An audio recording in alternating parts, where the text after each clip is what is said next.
안녕하십니까. 뉴스데스크 강원입니다. 밤사이 강릉의 최저기온이 25.7도를 기록해 이틀째 열대야가 나타난 가운데 오늘도 대부분 지역에서 30도를 웃도는 무더위가 이어졌습니다.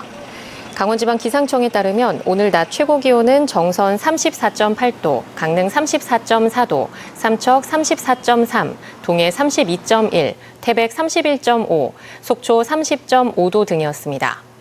내일 낮 기온은 오늘과 비슷하거나 조금 낮겠고 모레는 강원 남부 지역을 중심으로 비가 내리겠습니다.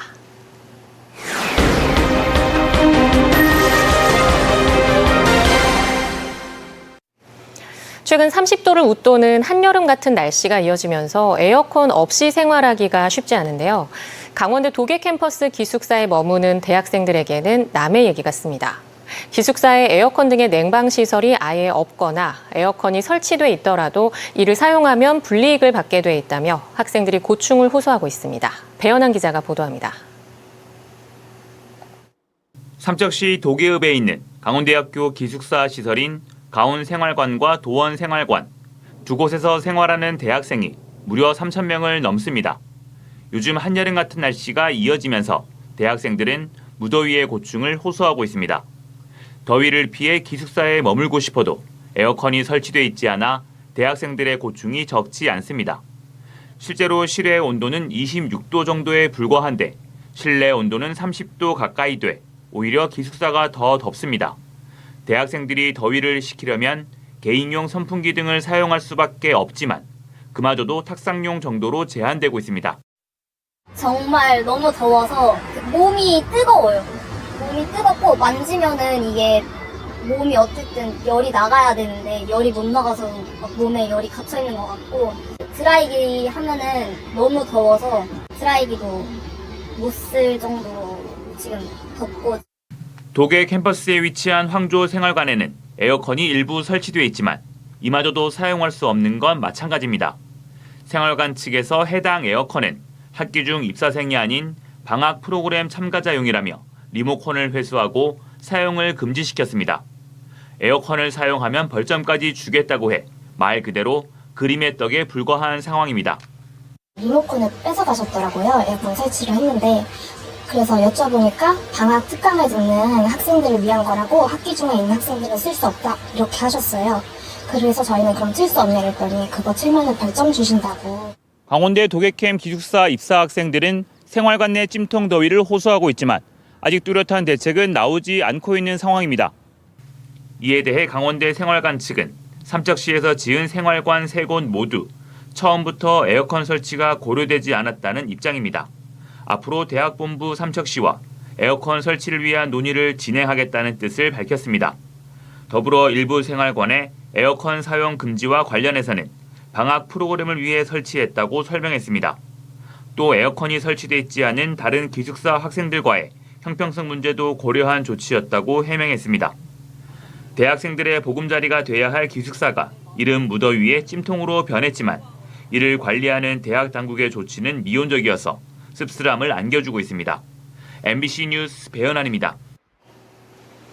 2년 전부터 정부가 지역 소멸이 우려되는 지역을 살리기 위해 매년 1조 원씩 지방 소멸 대응 기금을 지원하고 있습니다. 강원도에서는 춘천과 원주를 제외한 모든 시군이 받고 있지만 문제는 집행률이 저조하다는 겁니다. 나금동 기자가 보도합니다. 화천 신읍리 축구장 하나 정도 크기의 6,000제곱미터 땅입니다. 작년 9월 화천군이 매입한 군유지인데 잡초가 어른 키만큼 자라 있습니다. 화천군이 추진하는 공공임대주택이 들어설 부지입니다. 보시다시피 풀만 무성해 아직 첫 삽도 뜨지 못하고 있습니다. 청년 인구를 늘리기 위해 이곳에 공공임대주택 70가구를 지으려 했습니다. 2022년부터 2년간 행정안전부로부터 지방소멸 대응기금 160억 원을 받았습니다. 하지만 용역비 5천만 원을 집행한 게 답니다. 또 사내면에 커뮤니티 센터를 짓기 위해 2년간 50억 원의 기금을 받았지만 집행률이 0.9%에 그쳤습니다. 저희 아이들한테 또 학부모님들한테 더 좋은 서비스를 주기 위해서 그런 준비를 하고 있다는 점으로 지방소멸 대응기금을 받아놓고 제대로 못 쓰는 건 다른 시군도 마찬가지입니다. 철원과 화천, 홍천 등 인구 감소 지역 12개 시군은 43개 사업에 732억 원, 관심 지역 4개 시군은 12개 사업에 66억 원을 지급받았습니다. 하지만 지난해 말 인구 감소 지역의 기금 집행률은 36%, 관심 지역의 집행률은 28%로 모두 전국 평균을 밑돌았습니다. 많은 거를 이제 계획을 세워서 집행을 하다 보니까 쪼개기식 예산이 좀 아니겠느냐. 전문가들은 행정안전부가 계획 단계부터 집행 가능성을 꼼꼼히 따져볼 필요가 있다고 지적했습니다. 충분히 계획되지 않은 사업계획서를 제출하고 여기에 대해서 평가를 받아서 배분을 받는 이 행정안전부의 기금 운영 방식 자체에 좀 문제가 있습니다. 또 부서 간 칸막이를 없앤 행정협의체를 만드는 것도 필요하다고 조언합니다. 왜 하는가 하는 지자체 내부에 공감대 형성이 안 된 지자체들이 많다는 겁니다. 지방소멸대응기금 사업을 맡은 부서의 업무처럼 일이 추진되는 경우가 있는 거죠. 세수 감소로 긴축 재정을 해야 하는 상황에서 받고도 못 쓰는 돈이 쌓여가고 있습니다. MBC 뉴스 나금동입니다. 정부가 오늘 경북 등 8개 시도를 1차 기회발전 특구로 지정한 가운데 강원도는 다음 달 신청을 준비하고 있습니다. 강원도는 강릉과 동해, 삼척, 태백 등 기회발전 특구 지정을 원하는 시군을 각각 권역별로 묶어 다음 달 중순까지 기회발전 특구 신청을 하기로 했습니다. 특구로 지정되면 기업 상속 공제 대상이 연 매출 1조 원 미만으로 확대되고 창업기업에는 5년간 법인세가 감면돼 기업 이전과 창업에 큰 도움이 됩니다. 2023년 공공기관 경영실적 평가 결과 강원도 내에서는 국립공원공단이 우수 A등급을 받은 반면 도로교통공단은 미흡인 D등급을 받았습니다. 기획재정부는 전국 공기업 32곳과 준정부기관 55곳을 대상으로 사업 성과, 경영 혁신과 재무 개선을 위한 노력, 비위 행위 방지 노력 등을 평가한 결과 국립공원공단이 A등급, 건강보험심사평가원은 B등급이었습니다. 또 강원랜드와 국민건강보험공단, 대한석탄공사, 한국관광공사, 한국광해광업공단은 보통인 C등급, 도로교통공단은 D등급으로 나타났습니다. 강원 남부에 위치한 정선 지역은 산악지형 때문에 인근 지자체로 오고 가는 도로 연결 상황이 좋지 않습니다. 동계올림픽 이후 고속도로와의 접근성은 좋아졌지만 인근 시군과 연계된 국도공사는 예정된 시점보다도 늦어지고 있습니다. 김영호 기자입니다. 영동고속도로 진부 IC부터 정선 읍내를 지나 정선군 남면까지 연결하는 국도 59호선. 평창 동계올림픽을 계기로 정선읍까지 오는 구간은 개선 공사가 끝나 고속도로 접근성이 훨씬 좋아졌습니다. 2017년 말부터는 태백까지 이어진 국도 38호선과 연계하기 위해 800억여 원대의 국도 개선 공사가 진행 중입니다. 전체 공사 구간은 7.4km로 2개 공구로 나눠 터널과 교량 4개, 교차로 등을 건설하는데 최근 2.7km 구간이 개통됐습니다.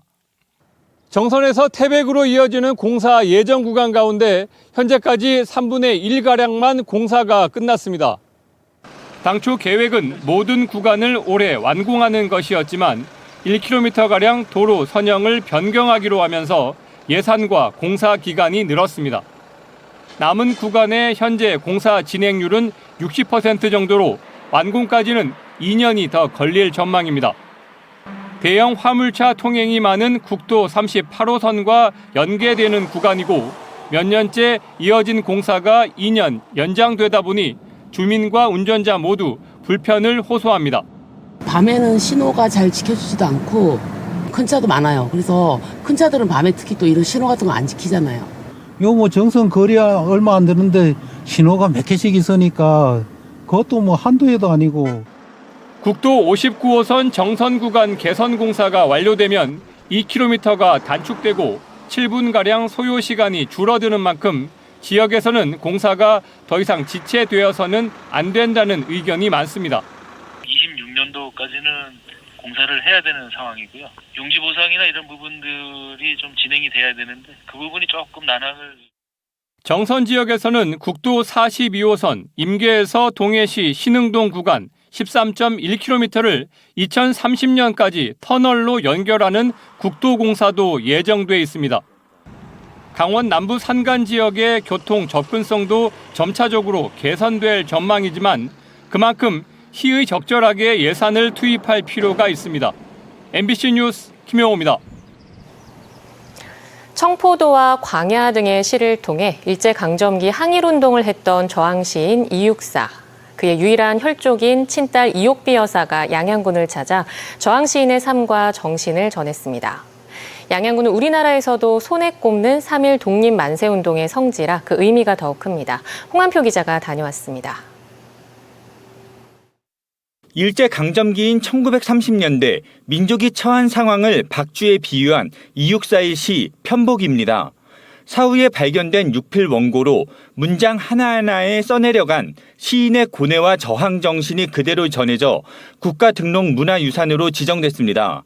그의 고향 안동과 오래 거주한 대구 등에는 이육사 문학관이 건립돼 항일운동을 했던 그의 기록을 보여줍니다. 양양 작은 영화관 좌석이 관람객들로 가득 찼습니다. 오늘은 영화가 아닌 신앙송과 강연, 노래 공연이 어우러진 북콘서트를 관람하러 모인 관객들입니다. 이번 콘서트는 일제강점기 항일 저항시를 남긴 이육사 시인의 삶과 정신을 기리기 위해 마련됐습니다. 특히 시인의 유일한 친딸이자 이육사 문학관을 관리하는 이옥비 여사가 아버지의 삶과 인생을 가감없이 전했습니다. 살고 있던 가옥의 담장 너머로 감시하던 일제강점기 순사들의 모자와 총이 떠오르고 아버지가 백화점에 사온 옷과 신발이 다소 컸다는 기억이 생생히 남아있습니다. 자기 딸이 적은 거는 생각 안 하고 큼지막한 걸 사오셨어요. 그래서 5살 넘어서까지 그 옷을 입었던 기억이 있거든요. 집에 남아있던 아버지의 유품들 그리고 어머니와의 대화를 통해 항일투쟁의 증인이자 저항 시인의 상징으로서 아버지의 모습을 고스란히 간직할 수 있었습니다. 어린 시절에는 독립운동가들의 지원이 전무하다시피 했지만 이제는 차곡차곡 발자취를 집대성할 수 있는 토대도 마련됐습니다. 올해 5월 5일 날 그 음력 이제 봄 이제 전부 다 했을 때 옮겼습니다. 옮겨가지고 이제 바로 문화관 뒤에다가 이제 오시는 분이 바로 참여를 하고 가실 수 있도록. 강원도 3.1 만세운동의 중심지였던 양양에서 열린 이번 북콘서트는 120년 전 태어난 이육사 시인의 정신은 시공을 초월한 맥이 여전히 흐르고 있음을 입증하고 있습니다. MBC 뉴스 홍한표입니다. 태백시가 방사성 폐기물 관리 기술을 확보하기 위한 정부의 부지 공모사업 설명회에 참석한다고 밝혔습니다. 방사성 폐기물 지하 연구시설 사업은 고준위 방사성 폐기물을 지하에 보관하기 위한 관련 기술을 확보하는 5천억 원대 연구 사업으로 실제 방사성 폐기물은 반입되지 않습니다. 태백시는 해당 시설이 고준위 방사성 폐기물 연구 처분 시설 건설 전에 한국 처분 시스템의 성능 등을 유사한 깊이에서 실험 연구하는 사업이라고 덧붙였습니다. 지난 2011년부터 11년간 강릉 지역 새마을 금고에서 고객 돈을 130억 원 가까이 횡령한 전 임원들이 항소심에서 형량을 감경받았습니다. 서울고법 춘천재판부는 사기와 횡령 혐의 등으로 기소된 50대 전 임원에게 징역 6년을 선고한 원심을 깨고 징역 5년을, 40대 임원은 원심의 징역 5년 대신 징역 3년 6개월을 선고했습니다. 재판부는 범행 기간이 길고 피해액이 크지만 상당 부분을 회원들에게 돌려줬고 수사에 협조한 점을 고려했다고 밝혔습니다. 강원특별자치도 출범 1주년을 맞아 어촌의 지속가능한 미래를 찾기 위한 2024 강원 해양수산발전대회가 오늘 강릉에서 열렸습니다. 한국농어촌공사와 해양수산부, 강원도, 각 시군, 지역 어업인 등 200여 명이 참석한 가운데 우리의 어촌, 더 나은 삶터를 주제로 열린 이번 행사에서는 수산물 유통소비 트렌드와 미래 전략, 수산업의 현실과 어업 선진화 시대 대응 등을 주제로 발표가 진행됐습니다. 또 어촌 정책과 연어 양식, 항만과 연안, 내수면 등 4개 분야별 전문가 재연과 다양한 토론이 이어졌습니다. 우리나라에 감자가 들어온 지 200년을 기념하는 감자 심포지엄 행사가 오늘 오후 1시부터 6시까지 강릉 시마크 호텔에서 열렸습니다. 이번 행사를 개최한 농촌진흥청은 우리나라 씨감자를 수입하거나 수경재배 기술 등을 도입한 중남미와 아프리카 국가의 과학자를 초청해 K감자의 기술적 성과를 돌아보는 프로그램을 진행했습니다. 우리나라는 지난 1961년 대관령에 고령지 시험장을 세워 씨감자 품종과 감자 재배 기술 등을 개발해 현재까지 20여 개 나라에 수출하는 성과를 거뒀습니다. 한편 조선시대 후기 학자 이규경이 쓴 오주 연문장전 산고에 따르면 우리나라의 감자는 1824년에 처음 도입된 것으로 추정됩니다. 삼척시가 농어촌 유학생을 유치하기 위해 주거비 지원 조례를 제정할 계획입니다. 삼척시는 관련 조례를 제정해 내년부터 총 사업비 5천만 원을 들여 유학생 1인당 주거비 월 60만 원, 세대 유학생 1인 추가 시 월 20만 원을 추가로 지원할 예정입니다. 이와 함께 유학생과 가족을 위해 지역 특화 교육 프로그램을 개발하기로 했습니다. 강원 뉴스 마칩니다. 시청해주신 여러분 고맙습니다.